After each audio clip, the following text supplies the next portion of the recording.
करता हूँ कि तुम जितने पत्थर हमारे मार्ग में डालोगे उतने पत्थर हम अपने पुरखे अपने दादा माजी जी की तरह काट काट कर उठाते चले जाएंगे और इस देश को मजबूत बनाना है।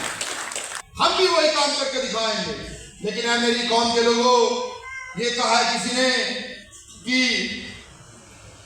जिसका परिवार साथ उसके साथ जमाना होता और जिसका परिवार साथ नहीं उसके साथ कोई नहीं होता। क्या मेरे परिवार के लोगों, उठाओ इस नीले झंडे को, उठाओ डॉक्टर अम्बेडकर के नाम को, उठाओ भीम आर्मी के झंडे को, चल पड़ो आंख बंद करके भाई चंद्रशेखर आजाद के पीछे चल पड़ो मजबूती के साथ। इसके साथ क्या हो जाए। लेकिन आप सोचो कि अगर काशीराम साहब जौहर भाई जैसे साथियों को, आजाद जैसे साथियों को तैयार ना करते, क्या आज हम तैयार हो पाते। स्थापित करने के लिए भारतीय जनता पार्टी के 1 लाख करोड़ रुपए लगा दिए हैं। यहाँ की लोकल पार्टियां भी मैं देखता आया था, बैनर पर बैनर, बैनर पर बैनर, बैनर पर बैनर लगे हुए हैं, योजनाओं के नाम लिखे हुए हैं।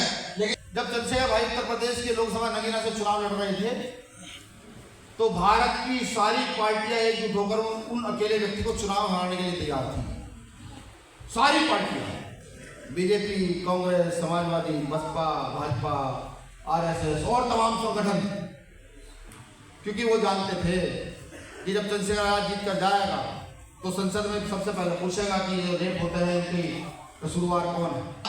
कि ये बाबा साहब अम्बेडकर के लोग अगर से इसे समझाना शुरू कर दिए तो ये बिना पैसों के इस देश के प्रधानमंत्री और मुख्यमंत्री बन बैठेंगे। बिना पैसों के काम कर दिया, हम भी वही काम करके दिखाएंगे। लेकिन है मेरी कौम के लोगों, ये कहा है किसी ने कि जिसका परिवार साथ उसके साथ जमाना होता और जिसका परिवार साथ नहीं उसके साथ कोई नहीं होता। शेर इसी तरीके से कि अगर मेरे घर में 1 किलो अनाज है तो मैं 2 किलो अनाज पड़ोस से मांग सकता हूं और पड़ोसी भी मुझे ऐसी खुशी दे देगा।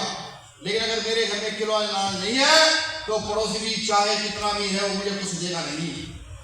तो मैं पहले अपने परिवार के लोगों से कहना चाहता हूं, क्या मेरे परिवार के लोगों, उठाओ इस नीले झंडे को, उठाओ डॉक्टर अम्बेडकर के नाम को, उठाओ भीम आर्मी के झंडे को, चल पड़ो आंख बंद करके भाई चंद्रशेखर आजाद के पीछे चल पड़ो मजबूती के साथ। आपकी मुस्लिम समाज के लोग राह देख रहे हैं, आपकी ओबीसी समाज के लोग, मिसली लोग राह देख रहे हैं कि कब दलित समाज खड़ा हो, आदिवासी समाज खड़ा हो और हम इन लोगों के साथ कंधे से कंधा मिलाकर इनको इस देश की राजनीति पर बैठाने का काम करें। अब तय आपको करना है कि आप क्या चाहते हैं।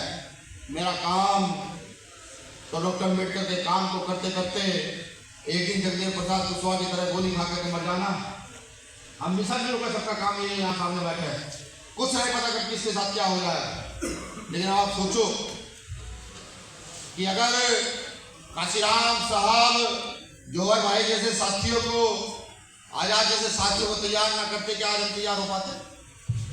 जब इन्होंने आज हमें तैयार किया तो आपका भी फर्ज है कि आप भी आने वाली नस्लों को तैयार करने का काम करें। मैंने जैसे देखा कि जब यहाँ पर संगठन के वीर रस के गाने चल रहे थे तो हमारे साथी खूब झूम रहे, लेकिन जब सीखने की बात आई तो हमारे साथियों ने कुर्सियां छोड़कर वहां जाने का निर्णय लिया।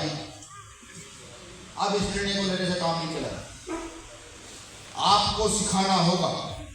कोई भी मिशन भी आपके घर पहुंचे उसको सिखाना होगा। और राज स्थापित करने की मात्र एक ही थोड़ी है, प्रचार।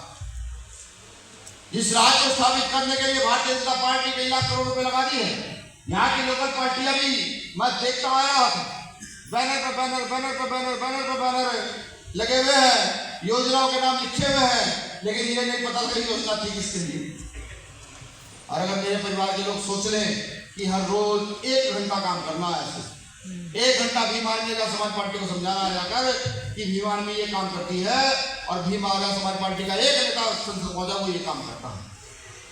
अगर आपने समझाना शुरू कर दिया तो उनके कई लाख करोड़ रुपए रखे रह जाएंगे और इस देश का गरीब मजदूर किसान इस देश का राजा बन जाएगा।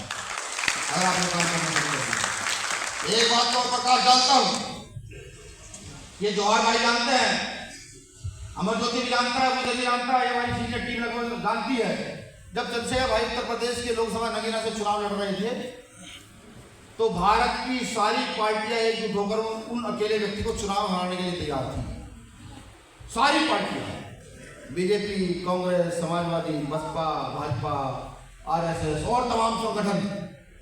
मैंने ये देखा बड़े से बड़े नेता वहां 8-8 दिन रह करके सिर्फ एक ही बात चली, चंद्रशेखर आजाद को किसी तरीके से हरा देना है, क्योंकि वो जानते थे कि जब चंद्रशेखर आजाद जीत कर जाएगा तो संसद में सबसे पहले पूछेगा कि ये रेप होते हैं इनकी कसूरवार कौन है, ये जो हत्या होती है ये कसूरवार कौन है, हमारे लोगों पर जमीनें नहीं है इनका कसूरवार कौन है, तो पूछे।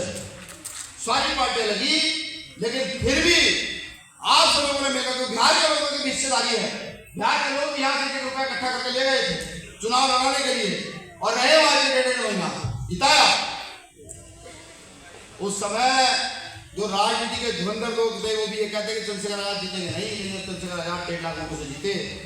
तो उनकी समझ आ गया कि ये बाबा साहब अम्बेडकर के लोग अगर से इसे समझाना शुरू कर दिए तो ये बिना पैसों के इस देश के प्रधानमंत्री और मुख्यमंत्री बन बैठेंगे, बिना पैसों के।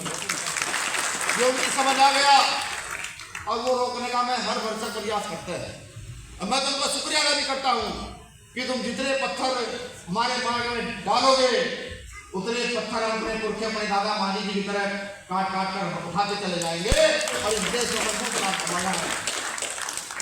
तो मुझे आशा नहीं, पूरी उम्मीद है भीम आर्मी का ये दर्द कौम के लोग समझेंगे, गांव गांव जाकर मजबूती पैदा करेंगे और एक दिन बिहार में भी बुद्ध के राज को स्थापित करने का काम करेंगे। हमारी विरासत को बचाने के लिए जो आंदोलन हमें स्टार्ट करना चाहिए था, बिहार के लोगों को स्टार्ट करना चाहिए था, यूपी के लोगों को स्टार्ट करना चाहिए था, उस आंदोलन को भंतों ने स्टार्ट किया है अलग अलग जगह से आकर। अब उस आंदोलन को जिताने की बारी हमारी, हम उस आंदोलन को जिताएंगे। कल बोधगया जो साथी साथ चलना चाहता हो वो बोधगया पहुंचे, जिला पढ़ना अपना गले में डाल करके पहुंचे, ये बताने कि भीम आर्मी के लोग साथ खड़े हैं। और उसके बाद जब मैं यहाँ बिहार छोड़कर जाऊंगा, जाकर के बिहार भवन दिल्ली में घेरने का काम करेंगे हम भीम आर्मी के लोग, वहां भी बताने का काम करेंगे बिहार सरकार हमारे घर को लौटाने का काम करे, हम अपना घर छीनने नहीं देंगे। शुक्रिया, आभार, माफी के साथ कि कुछ अगर मेरे शब्दों से आपको दुख पहुंचा हो, अपना भाई अपना बच्चा समझकर माफ कर देना। एक बात अंत में कहूंगा कि अपने घर को मजबूत करें और मजबूत करके आगे की ओर बढ़ाएं।